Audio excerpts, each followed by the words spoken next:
kawruh sing ndok wedharake kuwi enteng-entengan, ora ana kawruh sing suci, ora ana kawruh sing abot. Tur kowe nyampur antarane agama karo budaya, ngono ki patrap sing kleru, tumindak sing luput. Agama ya agama, budaya ya budaya. Yen pancen iki kene iki papan mong manembah, papan mong ibadah. Wong nindakake nggayuh kawruh babagan agama. Kenapa ndak sawang ana sak ngarepe regol kaya ana sajen sing pirang-pirang gunggunge? Apa bab sajen iki dituntunake karo agama? Yen pancen dituntunke karo agama, agama apa sing perintah supaya menungso nganggo sajen? Iki perlu tak jelaske iki ya. Sajen ki apa sampean ngerti? Ngerti wae. Apa? Sajen ki nggih nyuguhi para jin setan priprayangan, para leluhur, para lembut. Sik, lek ngono kuwi sampean panemune kleru. Dadi wujude palawija, pala gumandul, pala kasimpar, ingkung barange nggih nyuguhi demit ngono. Ya, saiki aku tak takon karo kowe, cara ngendi rumus apa sampean tau roh apa ora sing jenenge gendruwo mangan ingkung? Tau roh ora? Ora enek kok nyugone para-para kaya ngono kuwi. Nggih nyuguhke danyang. Danyange maknane apa ngerti ora? Upamane ning ledok kene sing diarani danyange sapa kowe ngerti ora? Para lelembut kleru. Danyange masyarakat sing donyang bengi iki nonton wayang golek hiburan, pamrih pinaringan sehat lahir batin, mek rezekine murah, kabeh pinaringan rahayu nganti mati ngono. Danyang kuwi sing donyang Bawor Sari, ngomongane marang kepinterane Bawor Sari, keluhurane Bawor Sari. Ning nyatane bareng aku adu arep kelawan sing jenenge Bawor Sari kok wujude babar pisan ora ana sing bejaji. Wiwit saka pucuk rambut nganti jempol sikil ora ana sing ngemper babar pisan. Tur dedeke iki babar pisan ora patut lamun to dadi pendhita. Ing atase bunder seser kaya ngono kok dadi pendhita. Ndur murite nggumunku ya pirang-pirang jajane ning kene do golek apa ora. Kosek Resi Durna kosek. Kowe tau krungu apa ora tembunge para pinter? Giri lusi iki janma tan kena kinira. Giri iki gunung, lusi iki sinden panaraga. Lah dalalak tekan ndi ta? Tekan ndi ta? Pendhita apa kaya ngene? Kosek to. Apa kleru lek ngomong ki mau sik tak balenane. Giri lusi janma tan kena kinira. Giri iki gunung, lusi iki sinden panaraga. Dadi sinden panaraga sing duwe gunung terus Giri lusi janma tan kena kinira ngono ki tegese nadyan ta wong sawujude cacing. Lusi iki tegese cacing. Parandene iso munggah nganti pucuking gunung. Lah kuwi maknane lek kowe aja gampang nyepelekke karo wong. Hah? Ambak wujudku mung kaya ngene. Dedekku ya mung gagah gedhe ndek ngene iki. Lho, ning nyatane nuwun sewu. Lek aku mbok menawa rampuh, aku ora sekti. Ning aku dhewe yang gumun kenapa kok muridku nganti ewan kaya ngene iki sing padha meguru ning Puspawarna. Aku arep takon karo kowe Benemban Durna. Murid Sukalima karo murite Bawor Sari akeh ndi? Ya pancen akeh kowe. Lah ngono kuwi tegese aku iki ditresnani karo muridku. Kowe daya apa kowe dadi guru pinter, ngelmumu buntas, mumpuni agal lembat kabeh wis kok cakup, pintere kliwat ukur ning kowe ora duwe murid. Njur ilmumu nak gunane nggo apa? Ayo takon nang karo kowe. Mula kanggone Bawor Sari, aku ora perlu muluk-mulukno. Kawruh sing tak wedharke ya ngenteng-entengan sing sederhana, sing kira-kira wong iki gatekne ora kabotan. Ora perlu ngangge dalil, ora perlu ngangge tembung-tembung saka bumi suci. Ning sing baku sing dikandhani iki mudeng. Ning mestine kowe kulak pawarta adol pangkrungu lamun to Durna iki pendhita sing pinter. Kowe mestine nate krungu kondange lamun to Satriya Panenggak Pandhawa Si Bratasena ya Si Werkudara biyen bisa antuk kawruh kasampurnan ki merga meguru karo Durna. Yen pancen kowe pendhita pempengan saiki gage aku tak takon. Yen pancen kowe pendhita linuwe aku tak takon kelawan kowe. Sing diarani kawruh kasampurnan ki piye merga gage babarna? Kowe arep takon apa arep ngetes? Lho, yen aku wis ngerti, wong aku sing mulang karo si Bratasena nalika semana kok. Aku mengarep nyoba karo kowe kepinteranmu teko sepira? Ya, aku tak omong ya. Kasampurnan. Sing jenenge sampurna kuwi sing duwe wong Gusti ingkang nyipta jagat, Gusti Allah Subhanahu wa taala. Kuwi sing sampurna. Menungsa ki ora nek sing sampurna, ning sak bisa-bisa nadyan to menungsa ki ora sampurna, budidaya pamrih men iso sampurna. Nadyan nganti kapan wae ora iso sampurna. Terus, nah ngene. Sampurnane urip karo sampurnane pati kuwi loro-loro ning atunggal sing ora bisa dipisahke. Sing tegese wong ki yen kepengin gayuh marang sampurnane pati kudu diwiwiti saka gayuh sampurnane urip. Wong yen wis bisa gayuh sampurnane urip, gelem ra gelem sok bakal entuk sampurnane pati. Lah, sampurnane pati iki piye to? Sampurnane pati iki lamun to besok wis mati kaya pangandikane para kiai kae.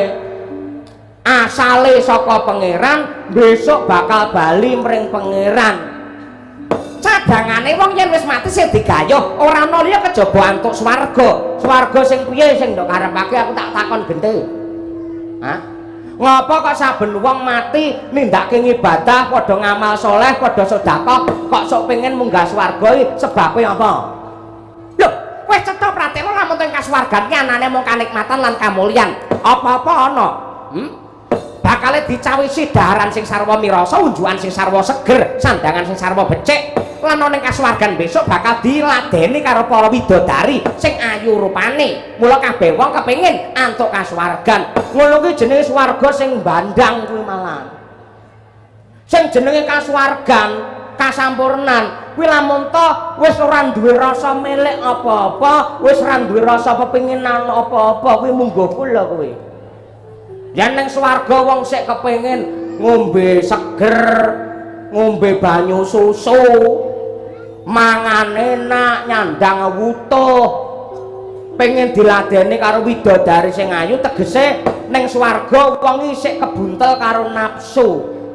Yen menungsa uripe sik kebuntel karo nafsu, nganti kapan wae mbok tekan swarga atine ora tentrem, mergo nafsu ki yen dituruti jagat iki arepe-arepe digulung.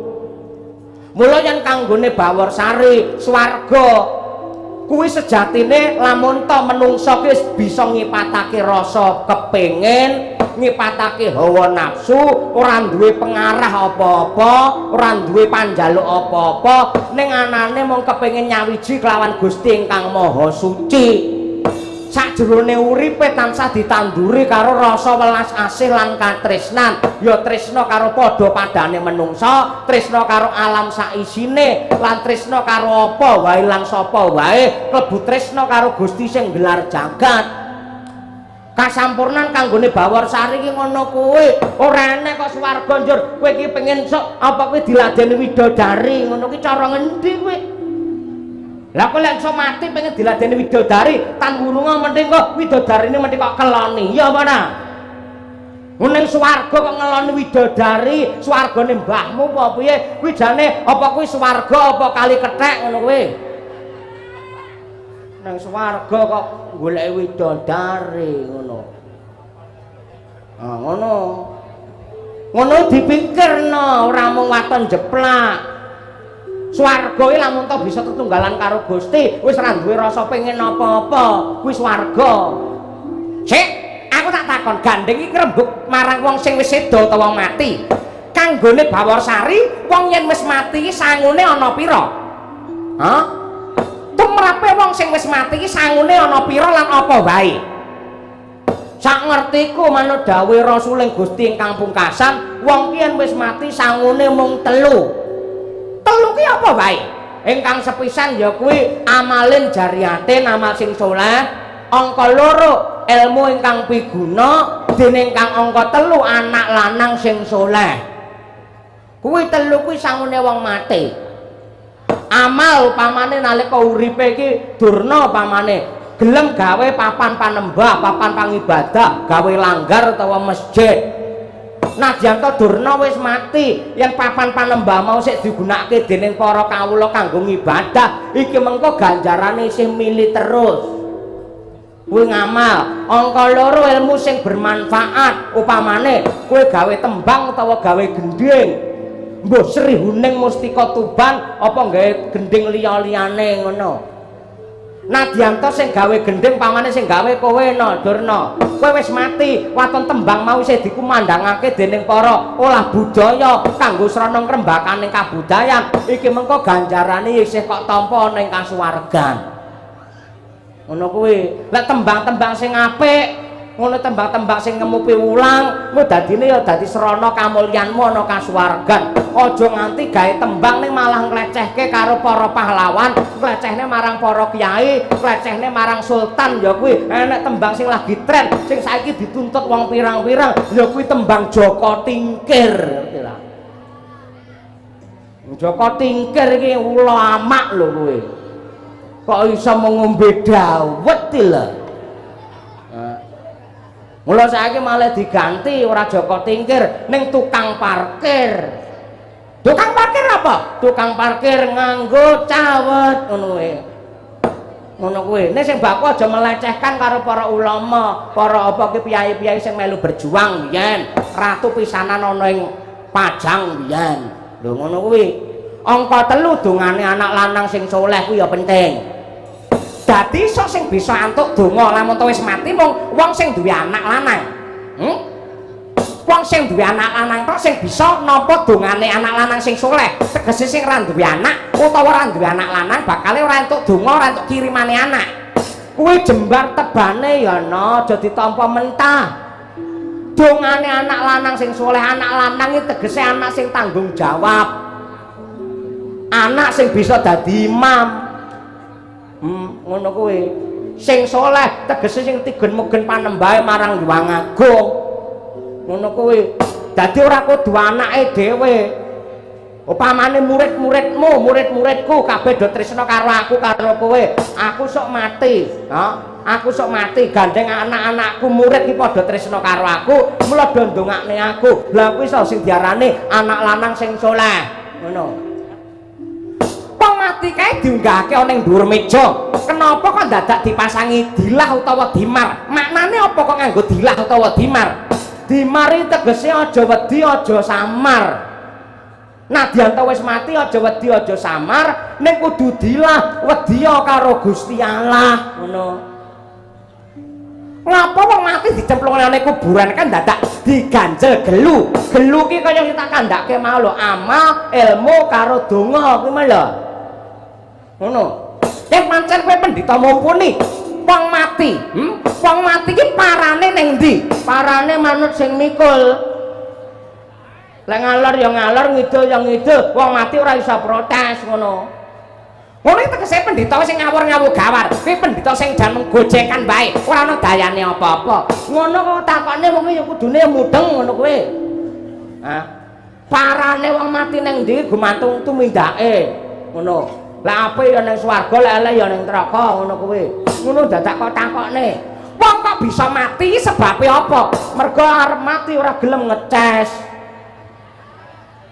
Mula mati lek dices ora bakal mati. Kenapa wong matine kabeh kok mesti diujurke ngalor tur sirahe didit ning ulon kabeh, ora ana sing madhep ngetan. Lah nganti ana sing madhep ngetan dijagongan karo mayit liyane. Rodo mantap lir kinatap supaya ayak sinipe aja bang mawing wengis netra kocak nguntara andir wah ladalan oye cakana montok iki pendhita ngayawara ngawur-ngawur gawar piwulangmu ki kaya racun. Piwulangmu kaya wujute banyu ingkang disumet murup sing dayani mendeme kabeh para siswa-siswamu. Mula Durna Ripalungguhan iki bisa nemtokake lamun to sing ndok wejake ndok wulangake ana ing pawiyatan kene dudu kawruh kautaman, dudu kawruh agama, dudu kawruh suci. Nanging sing tok wejangake iki ilmu sing peteng dedet limengan. Mula kang mangkono Bawasari. yektine iki mau mungkin aja njajake marang sepira jero cetheke kepinteramu nanging Durna iki diutus karo sesembahaku Sri Duryudana gandeng anggenmu madhep pendhitana pertapan Puspawarna kene mapan ana bumi Ngalengka sisih kidul wetan mangka kowe ra njaluk palilah ora njaluk ijing karo wong Astina cetha lamun ta kowe njarak perkara karo para Sata Kurawa arep ngilani dadane anak Prabu Duryudana aku ana kene wis pirengan Purbawasisa ora nganti kenthong subuh pertapanmu kene bakal rata padha bundaran dadekke awu Bawarsari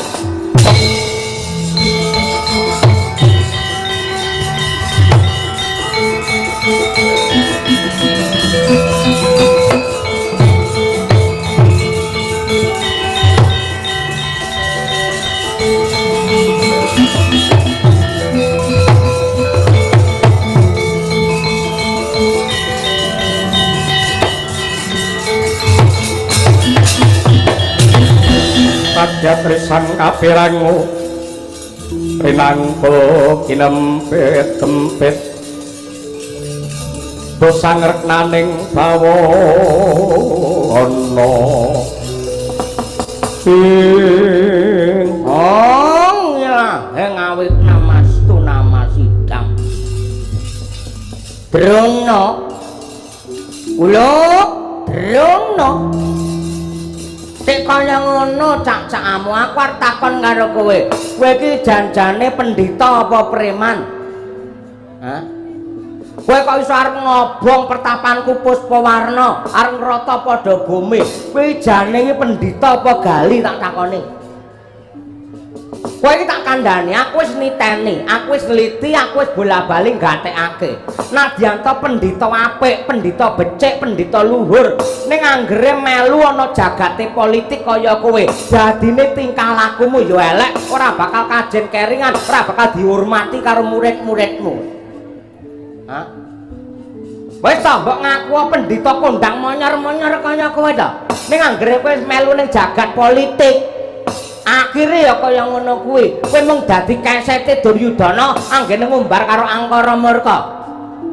Mbiyen ning Truswantara ki ya ana sing jare ya ki pendhita utawa dai sejuta umat. Ning anggere melu politik, akhire ya malah ora kajen, ngerti ora kowe? Hah? Kowe ora iman karo derajat kapandhitanmu. Mongko sing jenenge pendhita ki mapane dipundi lan ditata, dipundi pangandikane ditata solabawane. Tegese tumindakmu, kelakuanmu kena nggih contoh murid-muridmu. Ora kok ngono kuwi arep bubarke pertapanku tegese kowe wong iri dengki jahil metake, dawen panascen meri pambegan kowe. Kowe wedi kesaing karo Bawasari, njur kene arep kok rubuhke arep kok bubarke. Jangan seperti itu, Durna. Hah? Ngelingono aku karo kowe padha derajate menungsa. Bakale ya bakal mati beda karo ula kelek tuwek nlungsungi aku karo kowe dipendhem bakale. Mongko lek wis mati gelem ra gelem bakal ngunduh wae pakati sing ditandur nalika alam donya mbiyen. Kowe iki wong kejem arep mbubarke pondok pesantrenku, mongko sing tak wulangke iki kautaman. Aku tuh ora duwe perkara karo kowe. Kowe mengko yen wani mbubarke pertapanku, kowe jahil karo pertapanku. Kowe sok matimu kedelak-delak kowe. Hah? Titene apa piye? Matimu sok kedelak-delak ora ana sing nglayat karo dakure Durna kowe.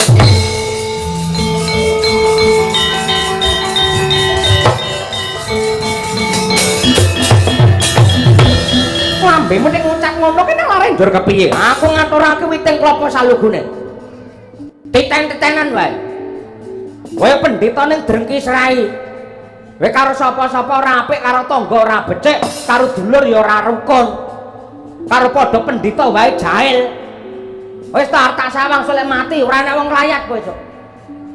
Titen-titenan wani aku. Wong papat sing mikul kowe ning kuburan kowe, kuwi calone mbayari per wong 200.000. Mergo ana sing gelem mikul diapurmu kowe. Hah? 200.000 delalah ning dalan urung tekan kuburan udane teko. Hah? Kowe akhire diplayokke karo wong papat mluwayu banter mongko ndasmu ning mburi. lambemu aja muni alah titen-titenan kowe delala tekan kuburan udan magres bledeke dar kowe rasa didoke ra diadane ora diupacarane ning kon dhuwur diuncalke makbruk dipendem mongko ndasmu nang kidul lambemu aja kaya ngono kowe apa kowe ayo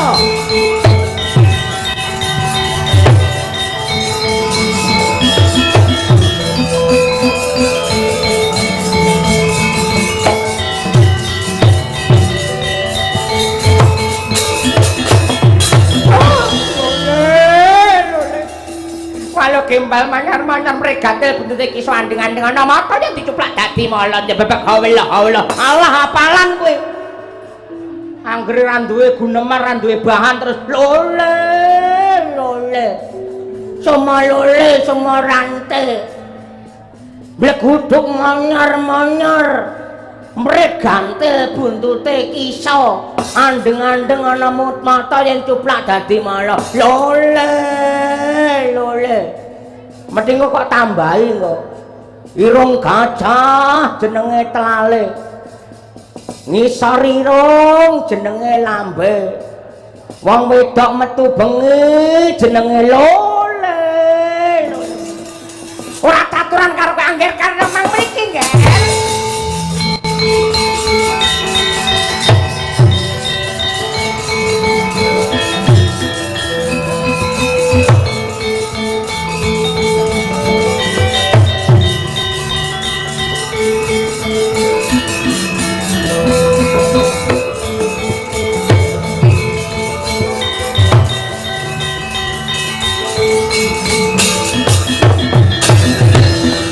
Yogya malih kinarya palupi Surya putra Narpati ngawangga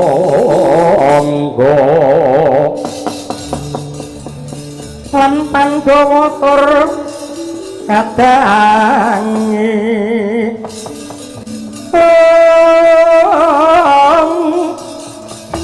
lan Yayah Tunggil Ibu Swita mring Sri Kurupati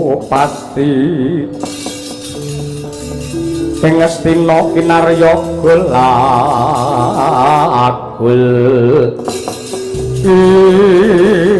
jagat dewa Bathara wayah Bathara jagat Penemban Bawasari nadyan saka njaba aku ngrungokake semono anggenmu miyas kelawan Penemban Durna anggenmu suwiyah anggenmu ngenyek karo Penemban Durna rek kebangetan kaya ngono kuwi kowe iki lak ratu ngawangga to Prabu Karna Basusena Arya surat maja to ngapa arep mbelani Durna apa piye aku teko kene dening Yayi Duryudana pinaringan Purbawasisa supaya ngayomi kelawan Resi Durna anggene ngendhake pangandikane Prabu Duryudana supaya mbubarake pertapan Puspawarna merga bumi iki wewengkon negara Ngastina kowe madhep pendhita tanpa palilah tanpa izin tanpa njaluk pangestu karo Yayi Duryudana mula kowe kudu lunga kowe kudu minggat kok kowe nundung karo aku ki piye aku niatku ki apik lho aku siar agama kudune Duryudana sing matur nuwun merga tak ewangi dandani morale wong Ngastina nanging nyatane patrapmu ki mung bakal ngilani dadane wong Ngastina nantang perkara karo para Kurawa aku wis pinaringan Purbawasisa janji kowe ora gelem bubar janji kowe ora gelem minggat aja takon dosa pusakaku sing bakal jebol jantungmu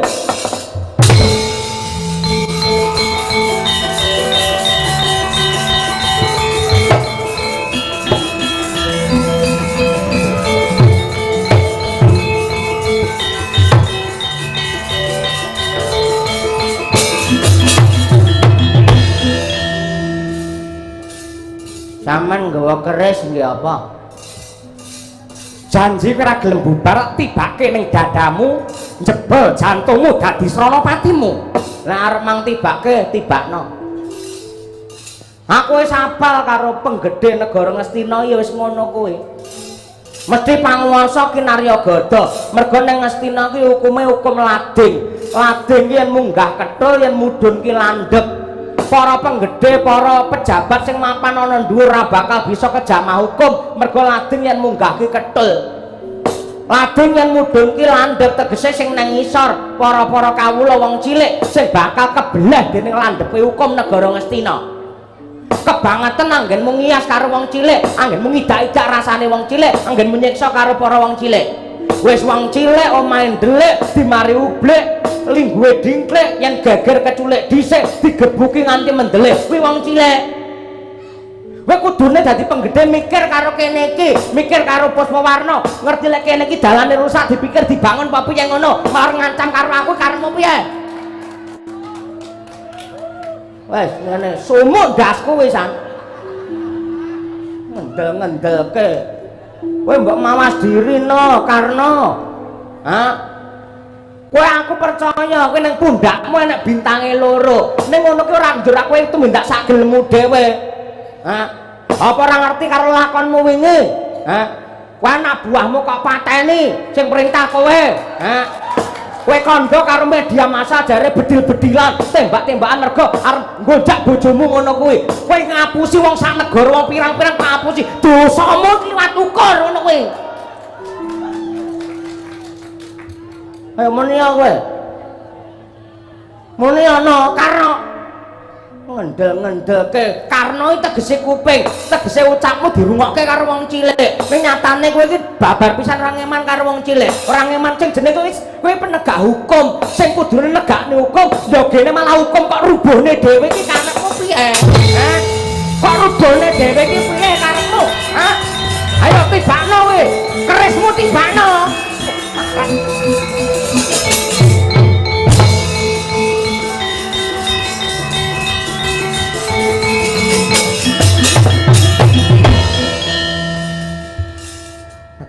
Tobat. Pancen gurune dhewe iki piyayi pinter ya, Dik. Iya, Mbak Yu. Pancen Kiai Bawarsari iki pancen ya kiai sing jan mumpuni, pinter diwedeni nyatane bareng nesu ngatasé penggede-penggede Ngastina. Resi Durna kawan Karna Basusena kabeh do wedi karo Ki Bawarsari. Ya kebangetan kaya ngono le apik ora leluhur iki lho. Lah ki ngomong apa, sayang? Ngomong apa? Cah loro nang kene tak openi kowe Umi karo Diajeng. Aku tak rewangi kaya ngene bengak-bengok ngene iki nyelametne kowe barang mergo lek pertapan iki diobong kowe melu hangus menjadi apa kowe jadi abu kowe engko. Layune kaya ngono nganti kobong kan ya eman-eman Besti. Inggih, rasit nyembahku. Ngene nggih bekti kula kunjuk, kula pun Diajeng ya. Kula pun Umi bekti kula nggih kunjuk penemban ya. Ayo gentenan ra perlu rayan ngambung. Ngono kuwi. Ayo sing ngarep ayo Diajeng ngambung. Ayo, ngono kuwi wis jan mendhita ya anggere diambung karo mentrik-mentrik ngene iki rasane kaya entuk swarga ngono ya. Wah, jan wis anget tenan pipiku iki. Ora tak dusi 7 dina iki. Makasih ya, Besti. Inggih, wis lungguh sing penak. Ana man, Wonten dawuh. rasir ngambung cah loro iki. Ah, mboten wani. Ngene iki aku ora duwe nafsu lho, ya anak-anakku kok. Ora duwe aku nafsu. Ini adalah keakraban dan kasih sayang antara guru dengan murid gitu loh.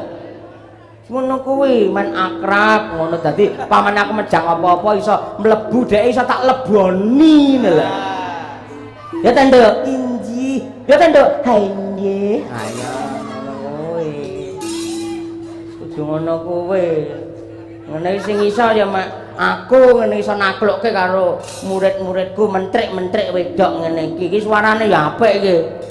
Menika saking pundi? Lho, iki ya si Diajeng saka Mustika Tuban ngono.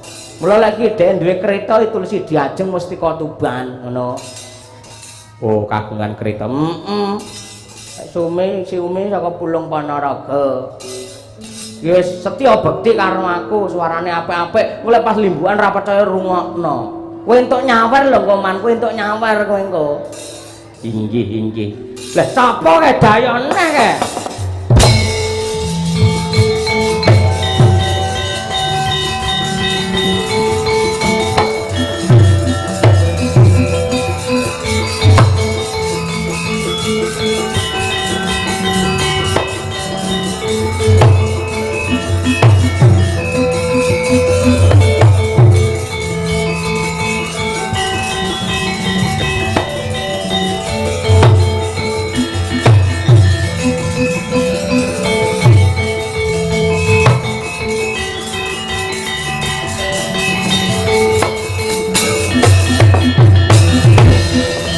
Alukon lagu neng lekas Lokita linoding kidung Kadung kadereng hamomor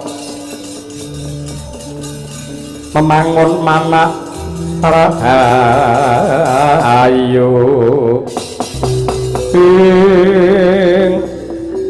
Menika sinten meleh niki?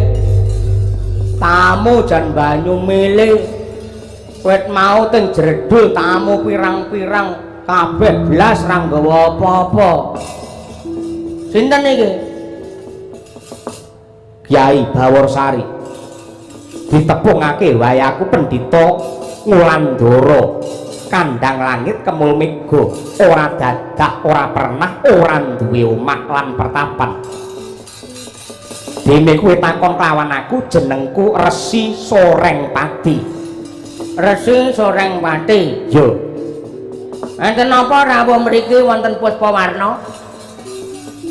Bloko Suta blak kotang terus terang. Anggenmu madhep pendhita iki beda karo pendhita liya-liyane. Lamun to ndak simak, lamun to ndak gagas, lamun to ndak sinau, kawruh sing ndok wedharake kuwi enteng-entengan, ora ana kawruh sing suci, ora ana kawruh sing abot. Tur kowe nyampur antarane agama karo budaya, ngono ki patrap sing kleru, tumindak sing luput. Agama ya agama, budaya ya budaya. Yen pancen iki kene iki papan wong manembah, papan wong ibadah. Wong nindakake gaya kawruh babakan agama. Kenapa ndak sawang ana sak ngarepe regol kaya ana sajen sing pirang-pirang gunggunge? Apa bab sajen iki dituntunake karo agama? Yen pancen dituntunke karo agama, agama apa sing perintah supaya menungso nganggo sajen? Iki perlu tak jelaske iki ya. Sajen ki apa sampean ngerti? Ngerti wae. Apa? Sajen ki nggih nyuguhi para jin setan priprayangan, para leluhur, para lembut. Lek ngono kuwi sampean panemune kleru. Dadi wujude palawija, pala gumandul, pala kasimpar, ingkung barange nggih nyuguhi demit ngono. Ya, saiki aku tak takon karo kowe, cara ngendi rumus apa sampean tau weruh apa ora sing jenenge gendruwo mangan ingkung? Tau weruh ora? Ora nek wong nyugone para-para kaya ngono kuwi. nggih nyuguhke danyang. Danyange maknane apa ngerti ora? Upamane ning ledok kene sing diarani danyangi sapa kowe ngerti ora? Para lelembut. Kleru. Danyangi masyarakat sing donyang bengi iki nonton wayang golek hiburan, pamrihe pinaringan sehat lahir batin, rezekine murah, kabeh pinaringan rahayu nganti mati ngono. Danyang kuwi sing donyang ya kuwi. Mula kuwi sok-sok ya do nesu lek ora ditanggapne wayang. Lho danyange pancen kuwi kok. Ngono kuwi. Oh, kandhane kok. Sajen ki penyajian, unjuk rasa. Unjuk rasane sapa to? Menungso karo Gusti sing nyipta jagat, ngerti ora? Soreng Pati. Lah ucape utawa dongane ngene iki, ya Allah matur nuwun peparing paduka wujudipun sandang tedha. Dedaran ingkang maneka warni saged murakapi anggen kula gesang, mila kula ngaturaken panuwun. Lah kuwi tegese unjuk rasa karo Gusti Allah. Yen menungsa matur nuwun karo Gusti Allah, kira-kira entuk apa ora? Ya mesti wae oleh. Lah ya, ngono kok klerokke iki lanarmu piye? Hah? Muni kowe. Kala-kala jare ing kene iki saben-saben sasi sura gelar kabudayan, gelar watan. Mongko ruwatan kuwi ora dituntunake, ora ana critane Bathara Kala. Betara kala kok mangan menungso ki crita ngendi kuwi meden-medeni pamriye men dalang ruwate laris mayang.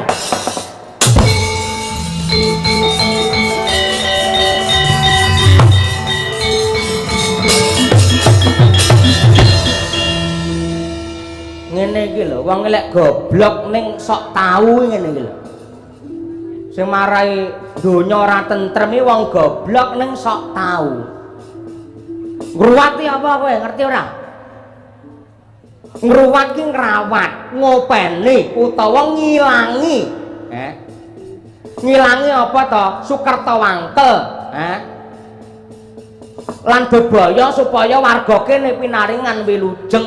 Kala ki apa ora kok njebleger buta, kuwi mung simbol. Nang kene kabeh nggunakake simbol pralampita disemu. Kala ki wanci, dongane apa to? Supaya para kawula masyarakat kene kabeh ing saben wancine esuk, awan, sore, bengi pinaringan rahayu wilujeng, ora kok njer buta ngono kuwi. Kuwi mung simbol, dong ora kowe? Kowe bocah Sukerta ngerti ora? Bocah Kedono Kedini kuwi bocah Sukerta. Ora kuwi tok. Kedini Kedono apa neh? Uger-uger lawang. Uger-uger lawang ki apa? Anak loro lanang kabeh. Dene ngerti. Kembang sepasang Apa kuwi? anak loro wadon kabeh. Kuwi apa? Jare bocah Sukerta kudu diruwat. Diruwati didongakne maksude. Lah kuwi lho ngerti lho kawulaku, do ben slamet. Sing bengok kuwi danyange kene aja macem-macem kowe. Kedono Kedine iki bocah Sukerta pangane kala. Terus apa kuwi jenenge sendang kapit pancuran, pancuran kapit sendang, sendange wedok pancuran ki lanang. Mancur ning sendange wong wedok, ngono. Terus sarimpi anak papat wedok kabeh kuwi ya pangane kala. Sarombo anak papat lanang kabeh, Pandhawa anak 5 lanang kabeh, Pandhawa pipilan, bocah Margana sing lair ana ing dalan kuwi ya pangane kala. Bocah Kresna sing kulitane ireng ya pangane kala, bocah bule ku ya pangane kala. Wong wedok ngrubuhke dandang pangane kala, wong wedok mecahke gandhik pangane kala, wong syukuran ora nanggap wayang pangane kala yo an. Lambemu mingkemo kowe ngedlawanan teko ngendi-endi Sawarsari.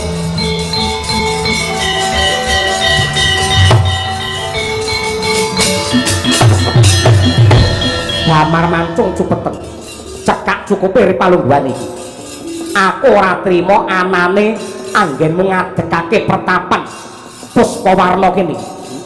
Sing marake bumi iki kebak lara, kebak leletuh dadi pagebluk merga ana pendhita sing ngaya-wara nyampurke antarane budaya karo agama. Tetep bakal ndak bubarke. Anu man, kowe meneng ae. Kowe dadi muridku apa ora? Guru mau dibunuh meneng ae piye? Anu man.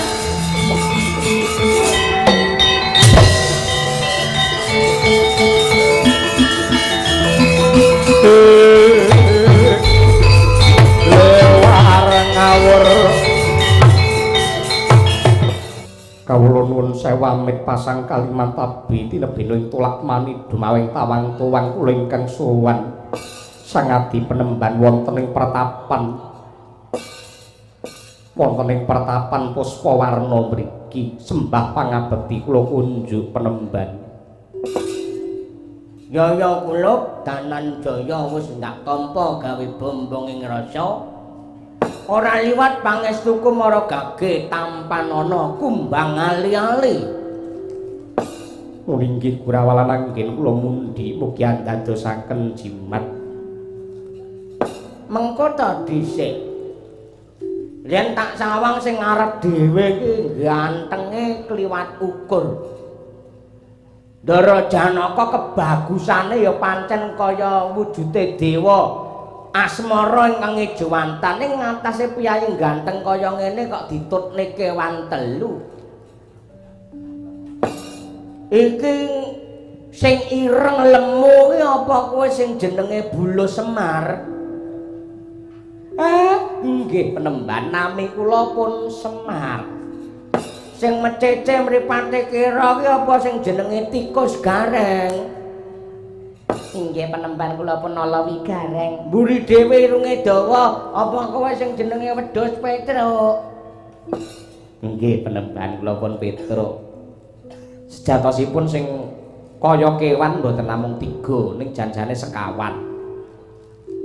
Adik kula tasih wonten sing kaya kewan ngoten enten ning dinesamangke kok murca saking sasana nilaraken cepot reja ngantos dinesamangke mboten wonten kabul kawusananipun. Lek Semar niki tasih napa niku tasih apik niki sik duwe kawibawan. Mas Gareng niki wis lumayan kula piyambak nggih duwe gagah. Sampeyan ngerti lek sing jenenge Bagong iki pucuk rambut nganti jempol sikil niku kuwabeh lemu dhek niku. Nah niku. Jenengan pomong ngerti sing jenenge Bagong malah saya gila, saya wedi, saya welah pomeruh ketoke malah blokean sampean. Mripate niku wombo.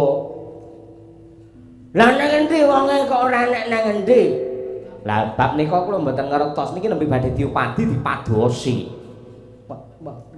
Ya wis muga-muga adimu sing jenenge Bagong tansah kali saka sambikala mulya lan wibawa ya. Inggih bab menika yang badhe kula sunaken prisa penemban Baworsari. Gandeng sampun cetha pratela paduka sampun kawentar Brahmana ingkang wegih putus ing saliring reh prisa sadurungipun winarah. Tertamtu mboten badhe gagap anggagapi dumateng kesahipun abdi kula para kawan pun Bagong.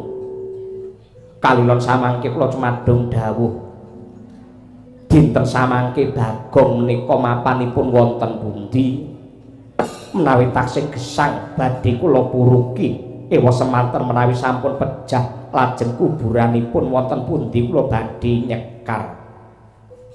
Oh ngilaheng Arjuna, kowe yen takon Bagong isih urip apa wis mati, kowe tak jarwane, tak tropong saka mripatku panakawanmu sing jenenge Bagong iki dina iki isih urip. Ya. Dheweke isih urip, seger kewarasan malah ngrasake mulya wibawa. Cekak cukupipun isih urip. Yen pancen tasih gesang lajeng mapanipun wonten pundi? Perkara mapane Bagong nang ngendi iki gumantung karo rasamu dhewe. Gumantung rasamu dhewe, gumantung rasamu dhewe. Kowe percaya Bagong ana elor, ya pancen ana elor. Kowe percaya Bagong ana kidul, ya pancen ana kidul. Gumantung rasamu dhewe, tong jing tong jing tong jing tong jing. Sik to, iki kaya nak aku lho. Iki tegese iki anu kopi paste iki truk iki kok anggih tong jing lah. Semar. Pripun? Gumantung. Pun ora rasa nembang sampean nyapul tak nembang lho. Mendayai kancane akeh kok dadak nembang. Pripun? Gumantung rasamu dhewe yen pancen percaya Bagong ana lor ya ana lor yen kidul ya ana kidul. Wangsulane penemban Baworsari ngoten. Iya. Pun sakniki sisan mawon. Gandhe gumantung rasane dhewe sampean mang matur yen kula percaya dinesamake Bagong teng mriki pundi wonge ngoten jajal. Kyai Baworsari, apa kakek? Kula kalian Kakang Semar miwah Panakawan anggadhahi kapitayan bilih samangke Bagong menika mapan wonten ing mriki. Yen pancen mapan wonten ing mriki kula aturi paring dawuh tiyangipun sakmenika wonten pundi. Cekak cukupe kowe goleki Bagong nang kene. Inggih. Rungokno kupingmu ya Janaka. Yen perlu tulisan pamane ucapku ki kleru kowe engko kena debat aku, kena nuntut aku. Perkara ilange Bagong ora perlu ndok goleki. Ya, tak baleni pisan Kas. Perkara ilange Bagong ora perlu kok goleki. Wis tok titenono, anggere mengko mulih mesti bakal bali karepe dhewe ngono. Pripun, Gus? ora perlu digoleki mengko yen bakale mulih bakale bali karepe dhewe. Pripun, Pak? Ora perlu digoleki yen mulih bakal bali karepe dhewe. Pripun Mas Gareng? Ora perlu digoleki yen mulih bali karepe dhewe. Penemban. Apa, Pedro? Sampean pun nate ngemut mercon bledos teng cangkemak dhuwur napa nate? Lha ngoten niku kabeh ya ngerti ora perlu digoleki lek mulih bali karepe dhewe. Tegese sampean ra kena kanggo gondelan. Nah, iki pancen sing tak enteni, aja percaya karo Kiai Bagong. Hah? Aja percaya karo sapa wae ning percaya karo awakmu dhewe. Mergo kowe iki duwe hati nurani, kowe jane duwe kasekten, ning emane ra nate kok asah, ora nate kok pernahke, ngono. Aku malah matur nuwun, lek ora do percaya karo aku, kowe mulya mergo nang kene kuotane wis penuh. Muridku santriku wis pirang-pirang. Lanang nawa wedok campur ning akeh wedoke, ngono. Santriwati kuwi akeh wedoke. Pendak-pendak sore arep magrib mesti nembang jilbab jilbab putih, lambang kesucian ngono. Wes mulia ora apa-apa. Muridku isih pirang-pirang kamane iki wis entek ngono. Mulat mara sang Arjuna. Esmu nira kamanungsan. Sawangnya gendreh manis. Liringe dikamantian.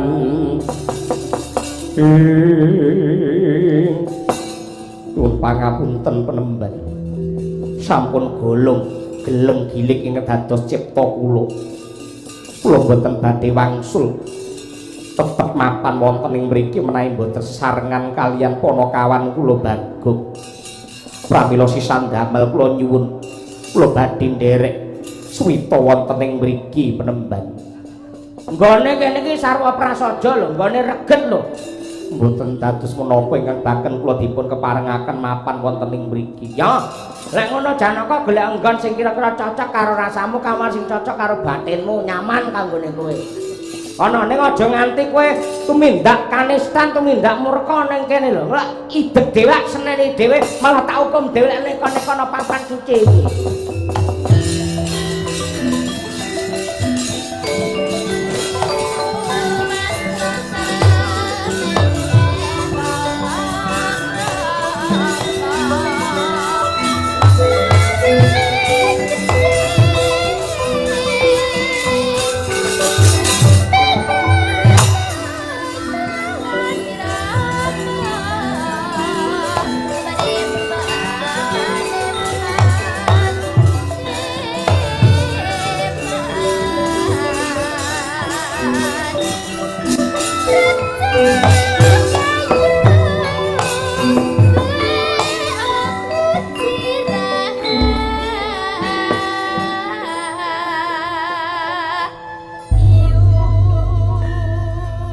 Aku nyawang kowe wong telu rumangsa trenya. Saya wis sing mecece kuru lho. Sapa jenengmu? Goreng. Gareng Penemban. Maju njajal kok tak sawang ora pati singgat to kowe. Nggih pancen kula menika mboten nate waras awak kula nggih ngkrik-ngkriken ngaten iki bola-bali kurang gizi ngono. Lha mau sik. Wah, wong nganti kaya ngene mbok disyukuri. Carane nyukuri kanikmatane Gusti iki kesehatan selalu dijaga, ngono ya. Wah, kaya ngene mangke ambekan paru-paru wis mak nggerok ngono. Ngrokoke disuda to. Empun kula suda nyuda rokoke kanca kula. Aja ngono kuwi tenan kaya ngene gerak-gerak ngene iki lho. Kowe lek pengen waras manuta karo Bawarsari. Pripun? Sirikane siji kuwi aja mangan bangsane gorengan ya. Kuwi aja kok pangan. Terus panganan sing legi iki sirik ana mergo wis umur, lek nganti kena diabetes engko cilaka. Legi aja ya. Terus aja sok mangan panganan sing pahit. Mergo yen pahit ning ilat dadine ora apik, ngono. Aja sok mangan panganan sing asin ya. Sing pedes ya ora entuk, ngono. Sing panas ora entuk, sing adem ora entuk, sing atos ora entuk, sing empuk ya ora entuk. Mbok jenengane mang paring dawuh, mang pateni kali gareng kemawon. Apa-apa ora entuk dipangan ora. Semir. Pripun? Tak sawang kowe iki do pucet-pucet, ora mangan kowe. Inggih, wiwit kula bidal saking Madukara ngantos mriki dereng maem. Ya, wis saiki ngene wae. Semar Gareng Petruk, kowe do ning pawon ya. Kae enek sego, sayur, sak apa ki jenenge lawuhe komplit. Ora nggih sapa-sapa, mung kejaba nggih kowe wong telu. Ayo.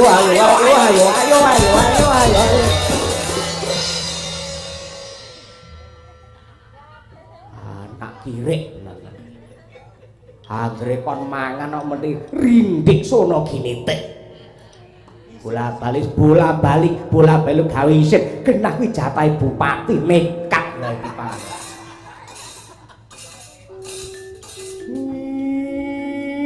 Aku dingengehi entuk ya padha wae.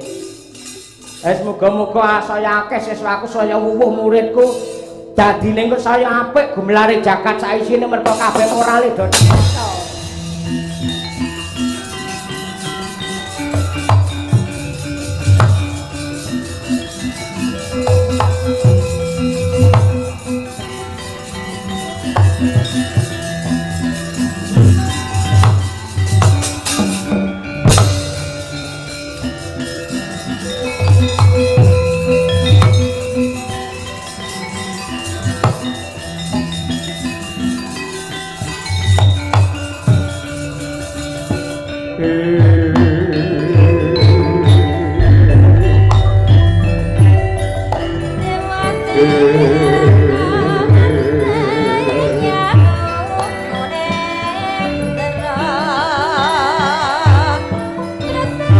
Yas uyung lak sekara gandanyor angrerujet nolok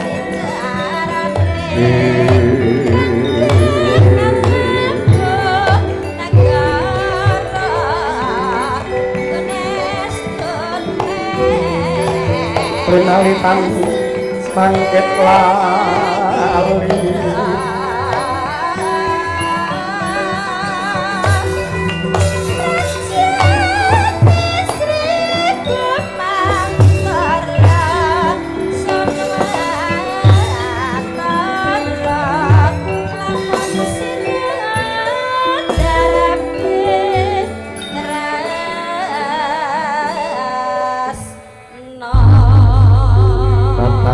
kula boten duka mono menawi Kakang Mbok Ratu Banowati mapan wonten ing papan mriki. Tupat adiku di Janaka.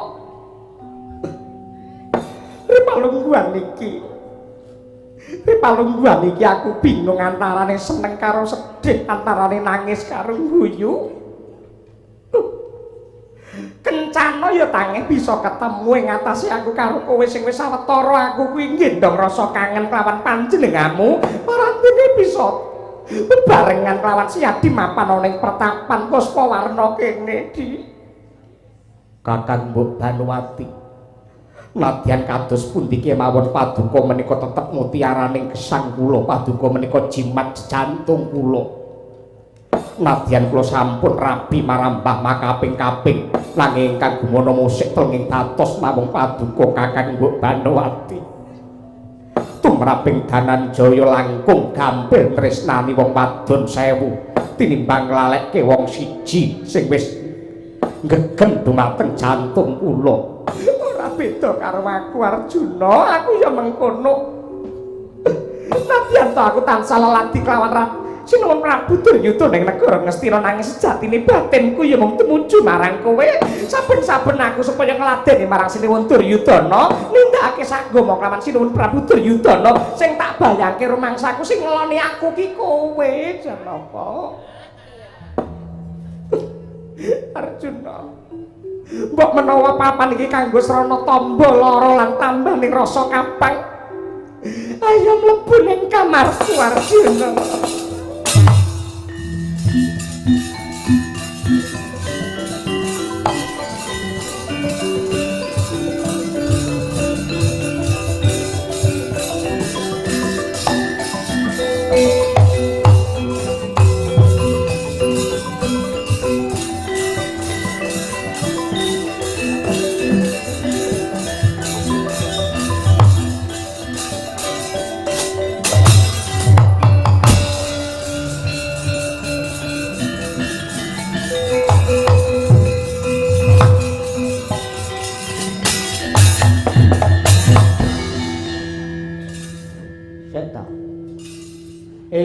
kamar nomor 21 lak ora kleru kamare Banowati.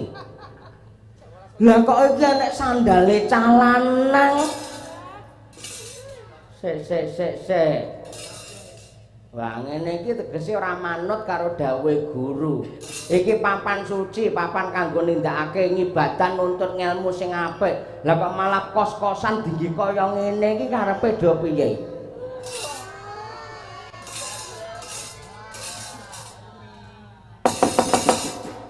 Sapa iki wis marangkung sapa iki ning jero? Kula nuwun. Pak Yai Janaka ya kene ana sing ndodhoki karo iki njur kepiye? Ayo bukane suarane sapa ning jero? Ora aturan iki. Ngerti ora kene iki pondok pesantren malah dinggendong tang tungdet iki karepe piye? Ayo. Ora buka ora do metu tak dobrak lawange kok.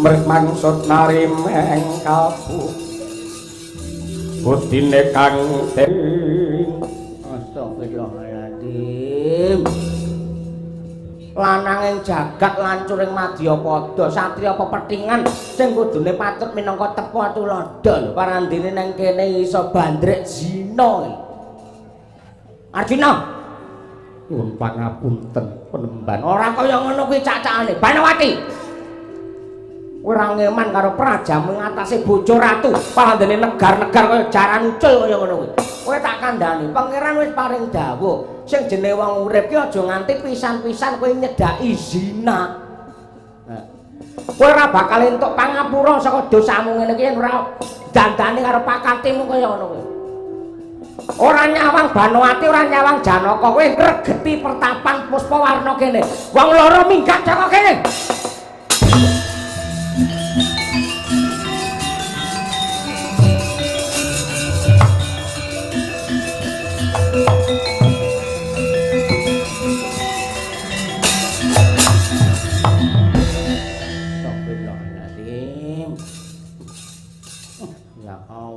sprene iso mlumpuk dadi siji.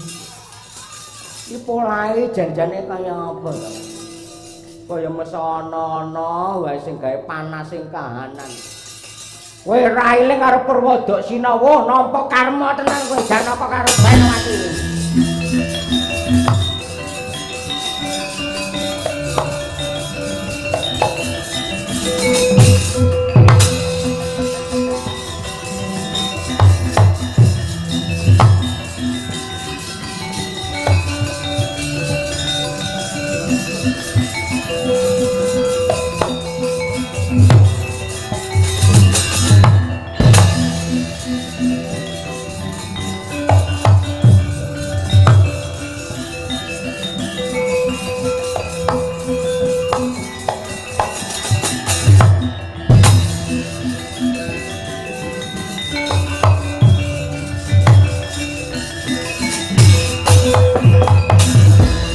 Saretane satriya linuwe kang mardi mring kautaman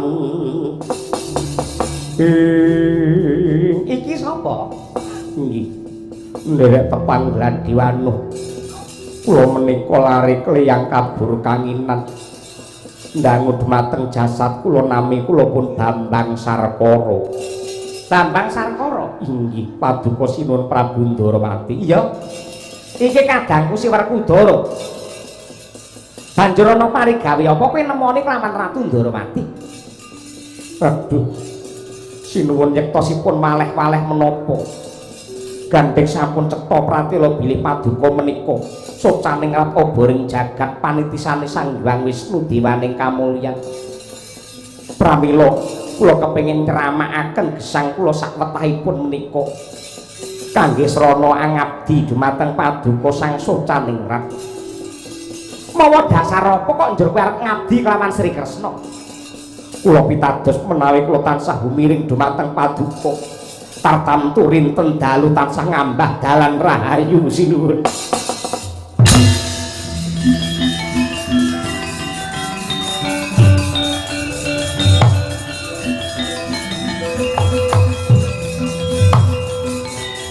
Wah, dalah Kresna.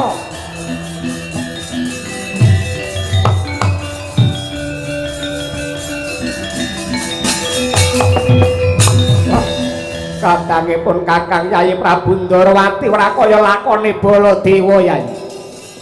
Wonten menapa kok Prabu? Aku kuwirangan kaya dibeset praopanku. Dening pendhita saka Puspawarna ingkang apeparat Baworsari. Mergo aku ditangisi kelawan Yayi Duryudana, Banowati ingkang ripalungguhan iki malah mondhok ning Puspawarna. Kula banjur aku ngamuk punggung Suratantaha ning pertapan Puspawarna. Aku nyekel wujude senjata nenggala bakal tibake marang Begawan. Baworsari nyatane babar pisan ora tumama. Aku tulungana tambaken wirangku.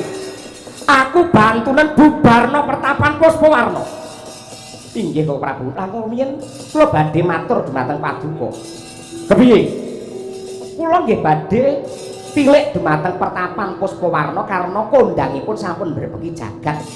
Lan dinesamake Panakawan anak Semar ingkang wragil menika sampun murca pinten-pinten wulan. Werkudara, apa? Kawan kowe Bambang Sarkaraya bareng tumuju marang Puspawarna.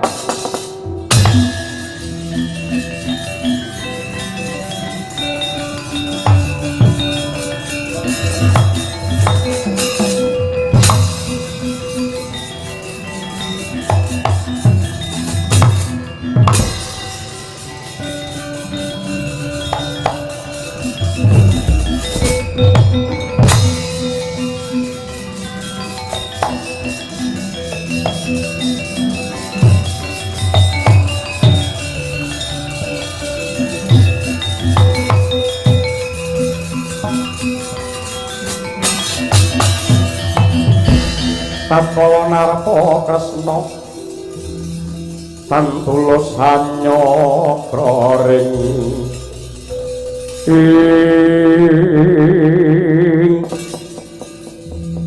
ana ratu ireng tungteng iki ra pangkling Ratu Ndarawati Sri Bathara Kresna.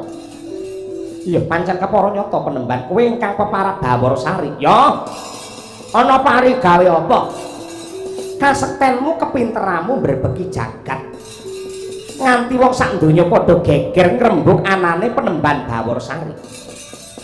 Nanging kowe kebangetan ing atase jaring pendhita enggon budi luhur, parandene ya gene kowe gawe wirange kadang sepuh Prabu Baladewa. Dheweke kuwirangan ki merga saka karepe dhewe mbelani wong elek, mbelani wong nista sing jenenge Kurawa. Dheweke ngundha wong pakarti Kresna. Nadyan kaya apa lan kepiye aku adine sing ora trima.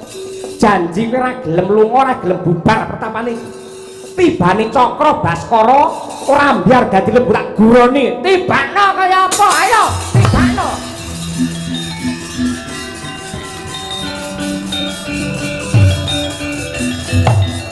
Aku macam kok gimana?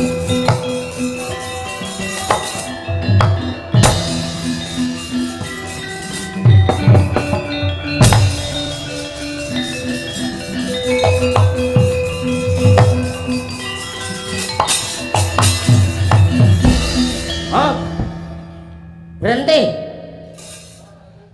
Senjata Cakra. Nadyan ta kowe mung pusaka, nanging kowe dudu pusaka lumrah, ning kowe iki pusaka pepethingan, kowe iso nalar, kowe iso mikir mergo kowe pusakane Bathara Wisnu. Ya. Lah gandeng kowe iso milih, iso mikir, iso menggalih, kudune iso mbedakake. Cakra ki gunane nggih mbrasta angkara murka. Apa kira-kira Baworsari iki wong murka? Hah? Apa aku wong murka? Yen pancen aku wong murka mara gageh kowe tiba ana dadaku menambyar awakku.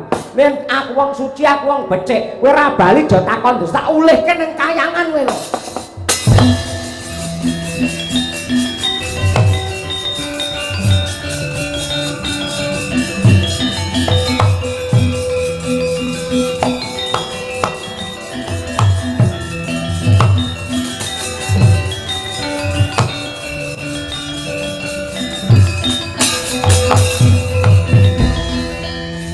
Bambang Sarkara wonten dawuh sinuwun. Ora gampang suwita marang Ratu Ndarawati, ora bakal ndak apa lamun to durung katon lelabuhane. Gandeng ripalungguhan iki Ratu Ndarawati nandhang wirang merga pakartine Bawor Sari. Kira-kira kowe iso ngrampungi apa ora?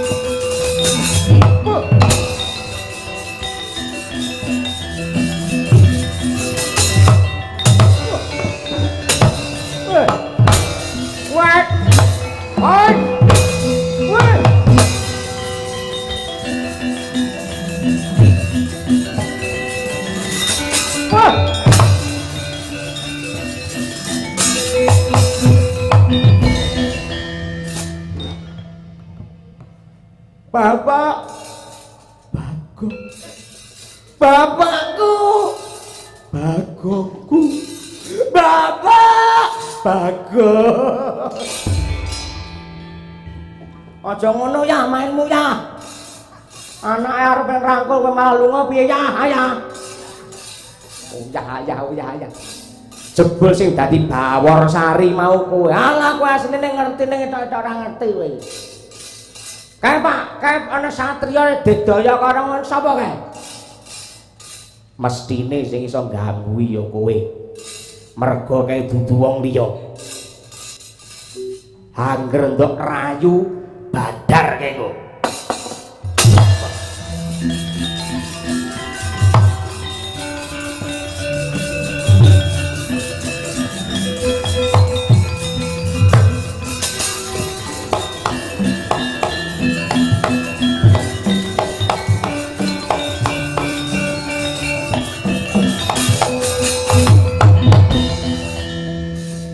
Bambang Sarkara badar sejatine wujud istriku tercinta Katiem.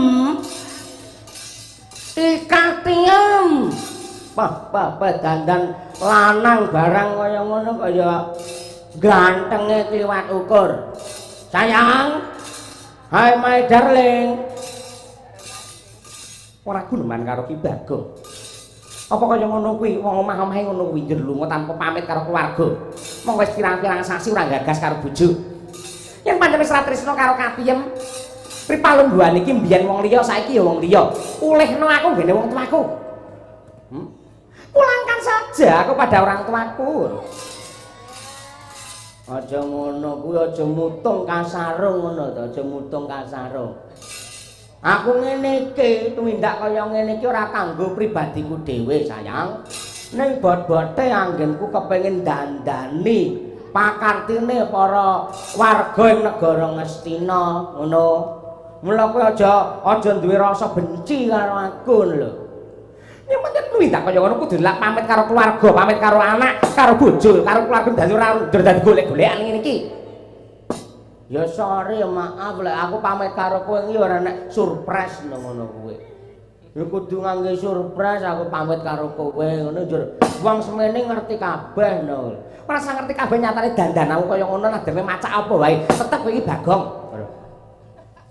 Senengane kaya ngono lho. Aku njaluk ngapura ora iso. Wong sabar ki ana patese. Yen pancen ngono tegese kowe mau tenang karo aku. Mau bangun bali wis meneh karo aku rukun karo aku. Ora bisa ya. Yen pancen ora iso. Sawangan Bagong iki metu njaba ora iso gandeng sinden cantik. Aja celuk aku Bagong.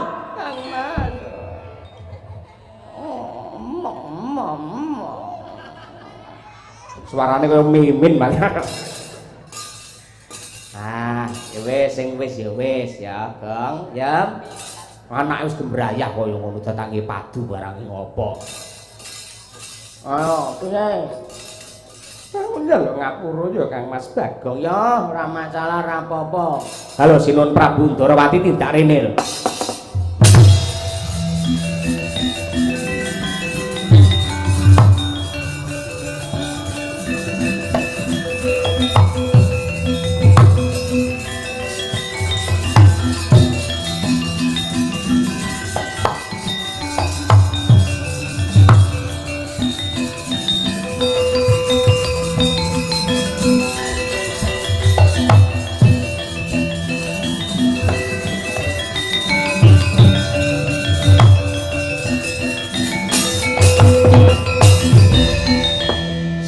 gegayuh apa sing ndok karepake kepiye Bagong?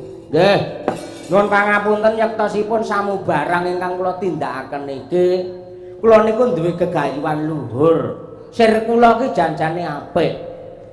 Ning kula ngertos gegayuhan sing apik niku dadine durung kantenan lek becik.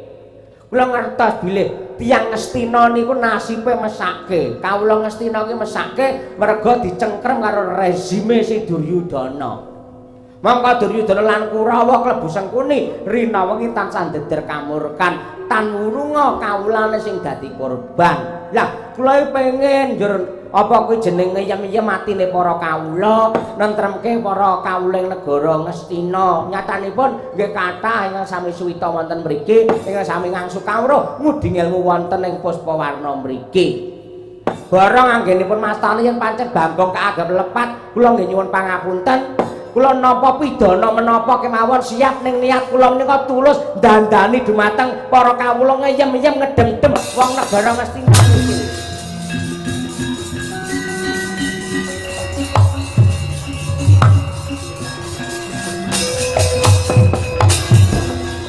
Piye Kakang Semar? Nggih. Menika mujudaken lelampaning kang ngelok-ngeloki ngatasé mung Bagong sing rina wengi mung gojekan ranati serius. Parandene anggadhe gegayuhan ingkang luhur dasaripun nadyanto sak propintenipun saged kaleksanan. Niku tentrem adem ayem ingkang mapan wonten ing bumi mriki sumrambah wonten ing warga masyarakat ingkang lenggah wonten ing ledok sambung bluro. Kanthi ngawontenaken tasakuran agung ngaturaken panuwun dumateng purbane pangeran mengeti dinten kamardikan menika mujudaken tandha syukuripun titah dumateng Gusti ingkang Maha Murah. Kula nderek dedonga kula nderek memuji mugi-mugi sembada kang jinangka rahayu kang tinemu Basuki ingkang kaesti. Boten katalumpet dumateng Raka Mas Supraptana sakeluarga. Manggiya hayu lan rahayu wilujeng niring sambikala. Dene kula Semar ingkang ngayahi wajib ngrumaosi kathah reh kalepatanipun mila nyuwun gunge samudra pangaksami. Donga slamet sing nanggap, slamet sing ditanggap, slamet sing mirsani tanggapan.